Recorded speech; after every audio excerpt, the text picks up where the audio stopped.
Hello दोस्तों, आप सभी का civil engineer Praveen Kumar channel में स्वागत है।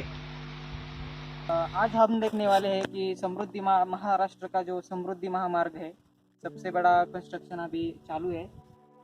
उस साइड पे हम अभी आए हैं, तो हम आज 499 प्लस इस चैलेंज पे हम खड़े हैं। तो आज हम देखने वाले हैं कि महाराष्ट्र समृद्धि महामार्ग का जो ब्रिज कंस्ट्रक्शन का जो बेसमेंट है, जो हम बोलते हैं कि पाइल फाउंडेशंस होता है और नंबर ऑफ टाइप्स फाउंडेशन के होते हैं। तो आज हम देखने वाले हैं कि पाइल फाउंडेशन ब्रिज का कैसे होता है। पाइल फाउंडेशन का रेनफोर्समेंट देखने वाले हैं।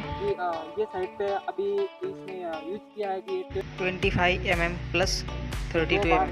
वो टोटल 2 बार यूज किया और उनका स्पेसिंग जो है 100 mm स्पेसिंग यूज किया है। और ये जो है रिंग, ये 12 mm की सेंटर टू सेंटर 150 mm का सेंटर टू सेंटर यूज किया है। और ये देखो, ये नीचे जो है ये पूरे सभी पाइल को जो हम बोलते हैं कि कैप, पाइल कैप जो होती है, ये जो है पाइल कैप है। और ये नंबर ऑफ पाइल्स है, यहाँ इधर 6 पाइल्स और इधर 6 पाइल्स। कंक्रीट का जो रेशो है वो M45 कंक्रीट का रेशो यूज किया है। और ये देखिए, यहाँ पे पूरा का पूरा ये जो है, ये पूरा का पूरा ब्रिज कंस्ट्रक्शन के लिए पाइल फाउंडेशन किया हुआ है। और जो इसकी हाइट है, रोड की जो हाइट है वो करीब तकरीबन 20 to 25 फीट के ऊपर है। अभी ये कैनल गए हुए हैं, इसके लिए वो बॉक्स कलवर्ट यूज कर रहे हैं।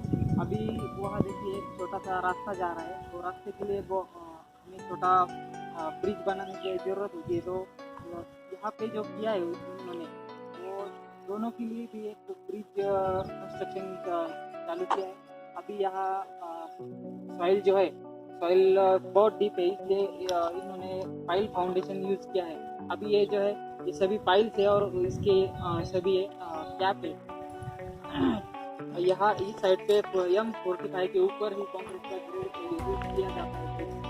तो देखो, आज की वीडियो में बस इतना ही। थैंक यू दोस्तों, फिर मिलेंगे।